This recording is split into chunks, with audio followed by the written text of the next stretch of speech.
r/ask Reddit. There's a ghost DJ in my station. Part 2.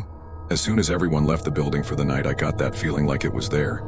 I just turned on all the lights, turned the music up, and tried to ignore it.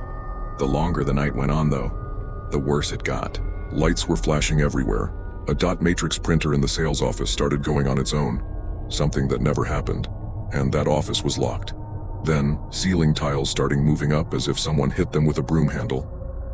They started closest to me from my studio down the hall, and ended at the front door, which was locked. Then, the front door opened. A locked fucking door opened.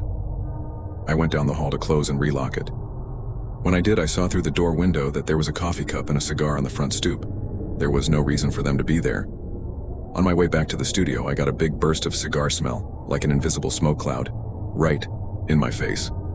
I knew my usual duties were required, but I didn't care at this point. I went off the air, grabbed my keys, and noped right the fuck out of there.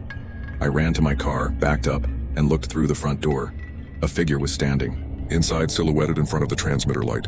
I peeled out and went straight home. Now all of that is screwy. But it's not the most unexplainable thing. Is it 100% impossible someone didn't somehow sneak in and play a very elaborate prank on me? No. There's a slight, minuscule chance someone did. But to this day, I don't know how. It was an old, tiny building. But I still hold the possibility that it could have been a prank. I got home and told my mom this whole story. My heart was still pounding. It's bedtime, so I go to my bedroom and dial up a BBS to write someone what had happened to me. As I was typing up the story, my modem speaker turned on. If you are old enough to remember dial-up modems, you know the speaker doesn't just turn on once the connection is made. They wouldn't even turn back on if someone in the house picked up the phone. You just get a lot of bad data on the screen and your modem would disconnect. The speaker turns on, and a voice comes from the speaker, mixed with the static of the data connection. It screeched, "Help me!" The speaker then turned off and nothing else changed on my screen. That speaker turning on and the voice coming out is solidified in my brain. I remember the screech like it was yesterday.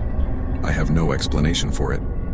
My mom was the only other person in the house, and she wouldn't have done something like that. She couldn't have done something like that. It was the scariest night of my life. I am as skeptical as you can be about anything ghost or UFO related, but that night is beyond my ability to explain. As kind of a footnote to all of this, I go back to that station every now and then when I go home to visit. I still know some people who work there. Jimmy is still active and is well known by the staff. The little scary one?